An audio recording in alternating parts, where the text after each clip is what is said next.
Hello বন্ধুরা, আমি অনু update with অনু চ্যানেলে তোমাদের স্বাগত। আমি চলে এসেছি শুভ বিবাহ সিরিয়ালের আপডেট নিয়ে। শুভ বিবাহ সিরিয়ালে দেখা যাচ্ছে যে তেজ খুব ভেঙে পড়েছে। সে বলে আমি নিজের কাছে নিজে ছোট হয়ে গেলাম, আমি ঠাম্মির চোখে চোখ তুলে চোখ রেখে আমি কথা বলতে পারবো। যে তেজ বসু মল্লিক কোনোদিন মিথ্যে কথা বলতে পারতো না, সেই তেজ বসু মল্লিক আজকে মিথ্যে কথা বললো। আপনার পাল্লায় পড়ে যদি এরকম ভাবে আমি মিথ্যে কথা বলতে থাকি তাহলে তো আমি সত্যি কথা বলতেই ভুলে যাই। কেন আপনি এইরকম করলেন? এখন সুধা বলে এই প্রত্যেকটা প্রশ্নের উত্তর আমি আপনাকে দেব, আপনি চলুন আমার। এরপর সুধা তেজকে নিয়ে তার নিজের বাড়িতে আর বলে আজকে আমি আর এই বাড়ি আপনার সব প্রশ্নের উত্তর। জানেন তো, আসার সময় যে ঘরটা বন্ধ দেখেছিলেন সেই ঘরেই আমার বাবার ডেকোরেটার্সের বিজনেস ছিল।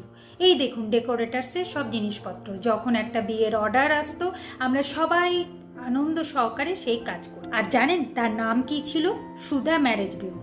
এটা আমার বাবার খুব স্বপ্নের ব্যবসা। আমার বাবা চেয়েছিল যে আমি ভালো করে পড়াশোনা করে বাবার পাশে দাঁড়াই, কিন্তু হঠাৎ করে 12 বছর বয়সে আমার বাবা মারা যায়। তখন তো আমাদের পড়াশোনাও শেষ হয়নি, কি করে আমি সংসারের দায়িত্ব নেব? তাই জেঠু আমাদের দায়িত্ব। কিন্তু যত দিন যায় জেঠুর ওপর চাপ সৃষ্টি হয়, তাই জেঠিমা বাড়ির সবাই ঠিক করে আমার বিয়ে দিয়ে দেয় একটা ভুল বিয়ে। কি না পণ লাগবে না, তাই সেখানে বিয়ে দিয়ে ফেলে। তারপরেই ওই বিয়েটা টেকে না, ডিভোর্সের পালা আসে। এই ডিভোর্সের সময় এই বাড়িটা কাজে লাগানো। তারপর আবার এই ডিভোর্সি মেয়ে যদি ঘরে থাকে বাদ বাকি মেয়েদের বিয়ে হবে না, তাই আবার আরেকটা বিয়ে দিয়ে ফেলে। সেটাও ভুল বিয়ে, যেখানে কোনো ভালোবাসা নেই, মান সম্মান নেই, সেই বিয়ে দিয়ে ফেলে। তবে হ্যাঁ, তারা আবার কিন্তু একটা আদর্শ জামাই পায় যে এই বাড়িটাকে বাঁচায়। কিন্তু তেজ বলে আপনি যখন আমার বাড়ির সবাইকে নিজের মনে করে নিয়েছেন, আমিও তো এই বাড়ির সবাইকে নিজের মনে করে নিয়েছি, তাহলে কেন আপনি এইরকম টাকা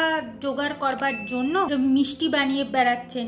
এতে কি আপনি এতগুলো টাকা জোগাড় করতে পারবেন? সুধা বলে যে আমার আত্মসম্মানের ব্যাপার আছে, তাই আমাকে টাকা জোগাড় করতে হবেই। আর তাছাড়া পরিবারের লোকেরা হয়তো আপনাকে কিছু বলতে পারছে না, কিন্তু ঋণের বোঝা মাথায় নিয়ে ঘুরছে। আমি চাই না যে তারা ঋণের বোঝা মাথায় নিয়ে ঘুরুক, আমি চাই যে তারা যেন ওই ঋণটা শোধ করে দেয়। আপনিও তো আপনার পরিবারের পাশে দাঁড়ান, আমি মেয়ে বলে কি আমি আমার পরিবারের পাশে দাঁড়াতে পারি না?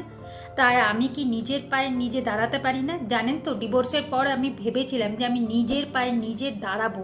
এই জন্য একটা আমি ইভেন্ট ম্যানেজমেন্টের কোর্সও করেছিলাম, ইমন হালদার ম্যাডামের মতো এরকম একটা বড় আমি বিজনেস চালাবো। কিন্তু সে তো আর হলো না পরিবারের চাপে পড়ে।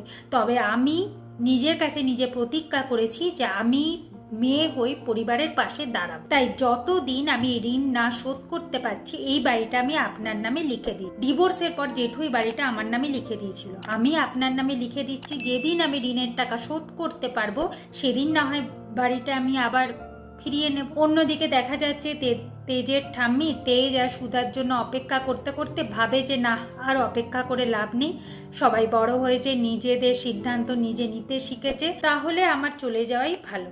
এরপর বড় বৌমাকে বলে যে আসো আমার মাথায় একটু তেল মালিশ করে দাও। আগামী পর্বে দেখা যাচ্ছে যে তেজ সুধাকে বলে দেখেছেন তো, একটা বড় ঝড় সব তছনছ করে দেয়। দেখুন না টবগুলোর কি অবস্থা, গাছের কি অবস্থা, এগুলোকে আর কি কোনোদিন জোড়া লাগানো যায়? জোড়া লাগানো সম্ভব না। সুধা বলে সব কিছু সম্ভব, চেষ্টা করলেই সব কিছু পারা যায়। দেখুন না, আপনি এখনো অবধি এই সুধাকে চিনলেন না। সুধা চেষ্টা করলে সব কিছুই করতে পারে।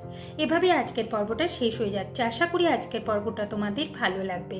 ভিডিওটা দেখবার জন্য আর আপডেট উইথ অনু চ্যানেলের পাশে থাকবার জন্য অসংখ্য ধন্যবাদ।